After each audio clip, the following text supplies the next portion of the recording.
The last thing I want to cover is the discussion on very, very basic, very, very simple conception formation. So I'm going to go into that account now.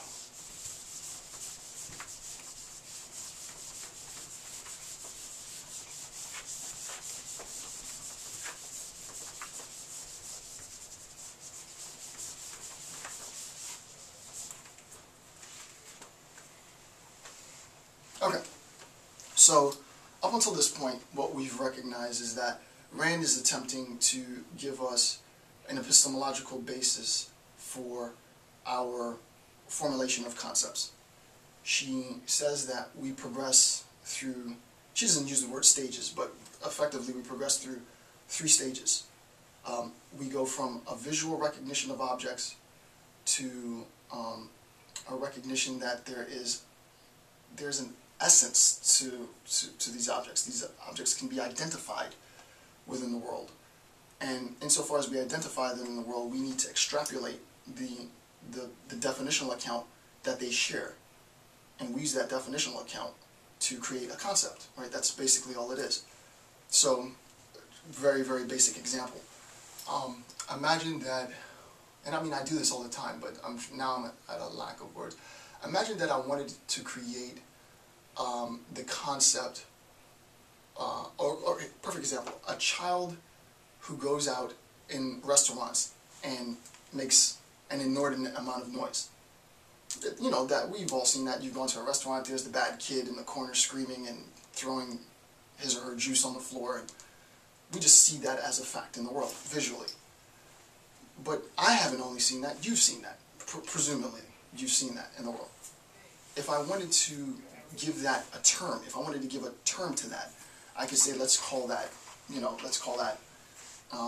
x prime, right? If that became a standard unit of description, x prime, that anytime I say that, you would understand what I meant by that.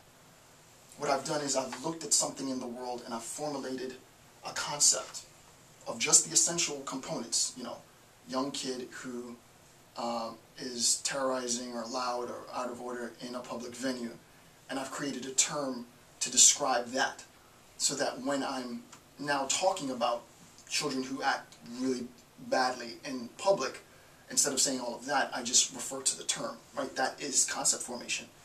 Now what ends up happening in academic thought is people will challenge what I mean by badly. People will challenge, you're not going to challenge what I mean by a kid. We all know what that means. That's irrefutable. But someone might say that, you know, the idea of being bad is relative, or the idea of a public venue, you know, when is it exactly public, when is it not, how do we transfer, and so on and so forth, right?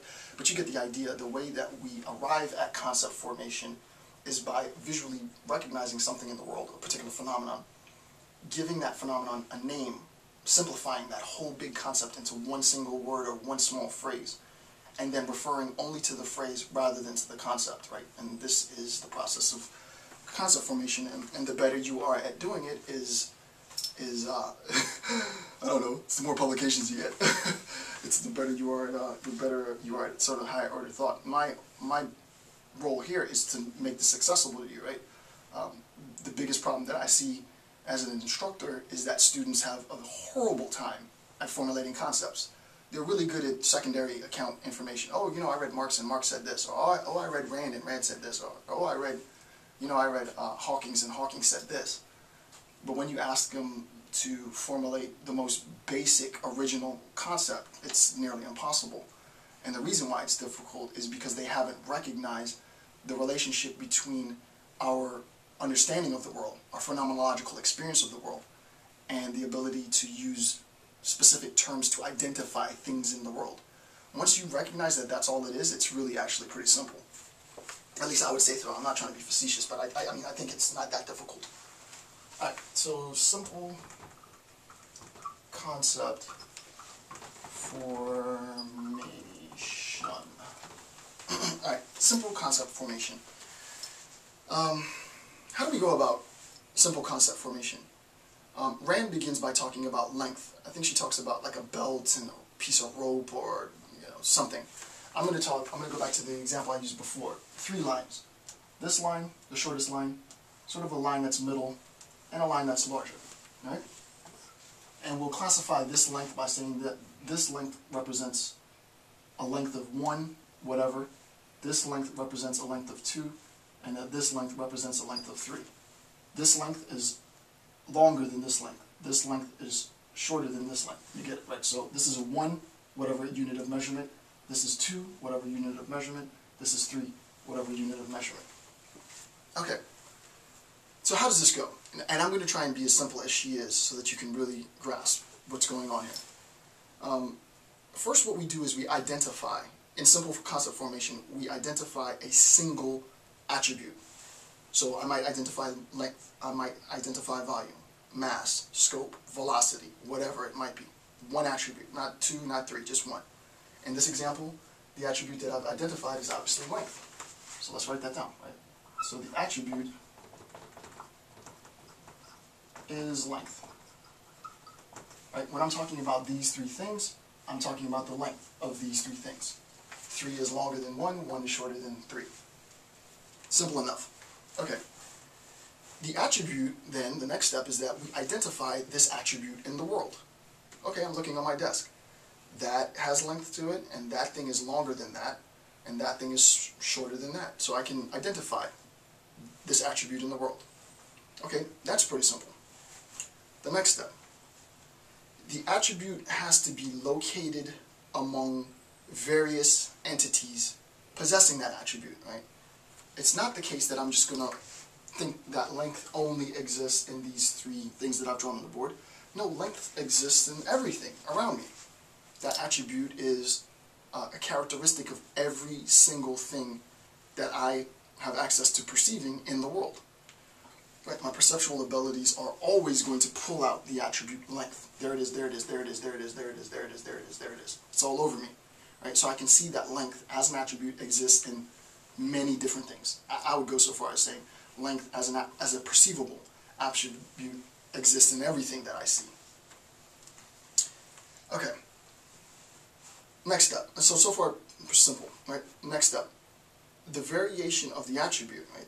The differences in these attributes among entities, among everything that I have a possibility of seeing, serves as the standard with which we recognize measurement. I'll say that again.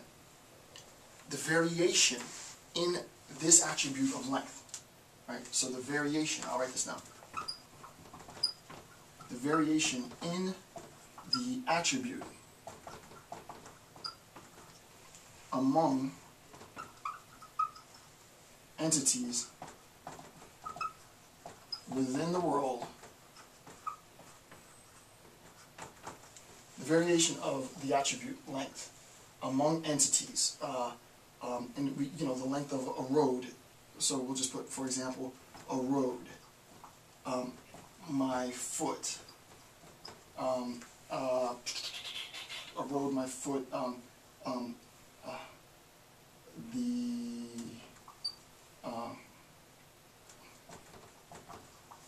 the distance to the moon, right? For example.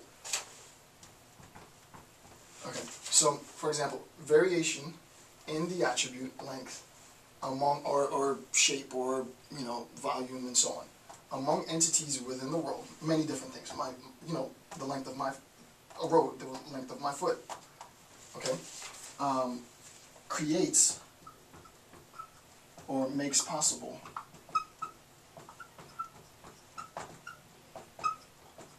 an understanding